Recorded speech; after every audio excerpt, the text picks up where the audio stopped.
This is Hidden Killers Week in Review. A look back at the most prolific stories of the week. Behind every locked door is a story waiting to be uncovered. This is Hidden Killers with Tony Brueski, featuring psychotherapist and author Siobhan Scott.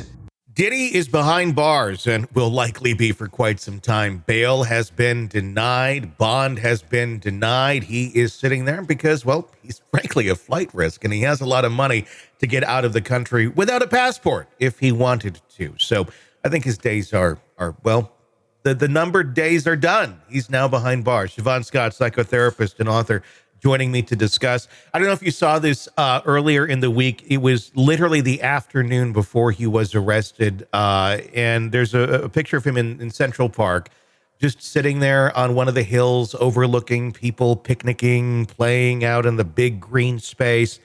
And he's just kind of sitting there looking over this city. And you got the skyline right there on the edge of the park. And you can tell he's just kind of reflecting of, knowing this is it, because according to his attorneys, they knew that he was going to turn himself in or be arrested, and that this was the very end of a legacy. What do you make of that? Do you think he's kind of come to terms that, the walls have closed in? I would imagine at this point, behind bars, he's accepting it and probably incredibly depressed. He's obviously sexual sadist, a psychopath, narcissistic, off the chart. And folks like that, there's a common term, it's not a diagnosis, but the narcissistic collapse they have when they have the fatal blow to their ego that they thought they were going to always slide through life, getting away with manipulation and abusing other people. And at some point, for some of them, there's a reckoning, and he's overdue for it. I mean, with all of those traits, and obviously his attorney doing this attorney job saying, "Oh, he's innocent of all the charges." It's like, there's video. I'm sorry, it's not. Yeah. But with that narcissistic collapse, he has been put on suicide watch as of this video recording. Is that something they do pretty much with anyone who's, basically having their world completely collapse around them? Or are there certain signs that they look for in an individual to say, yeah, this one needs to be on suicide watch? I think they look for certain signs. There's probably a profile of behavior that the staff look for. And also with a high status individual, I think they don't want to be accused of, like the whole Epstein thing where they weren't, whatever people believe about it, because people go in all kinds of directions about it. But supposedly the guards were not watching him, and that's what happened. And I think nobody wants to be accused of not monitoring well. Yeah.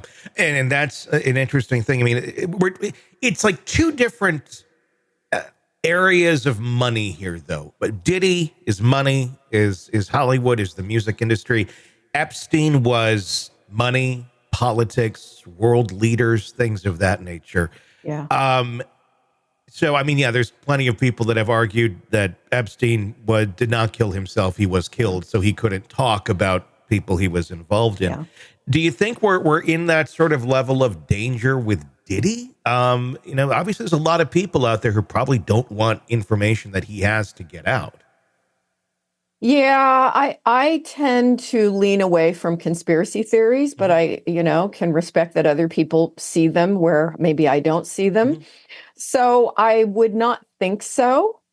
But I don't really think, I think Epstein probably did kill himself just because of that narcissistic collapse. Again, it's like somebody that thought he was going to get away with it forever because he had gotten away with it for so long. Well, let's take the conspiracy out of it with Diddy. Let's just say he's depressed. This has got to be, his entire world is done. It's over. There is going to be no lasting legacy of positivity here. That is quite a blow to someone who is always believing that they're amazing. That's got to be a dark place that he's in right now. Yeah, very dark. And it would not surprise me if there was a suicide attempt at some point, just because the ego has been busted. It's like, everything that this myth that you've tried to spread about yourself, people aren't going to buy it anymore. All right, true crime addicts, let's cut the crap. You're knee-deep in the gory details of your favorite podcast when suddenly a commercial hits like a bad meal. Seriously?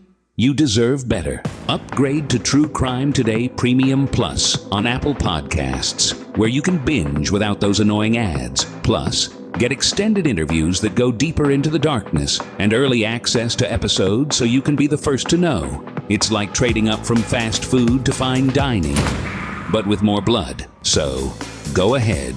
Search for True Crime Today Premium Plus on Apple Podcasts. Subscribe and feast on the good stuff.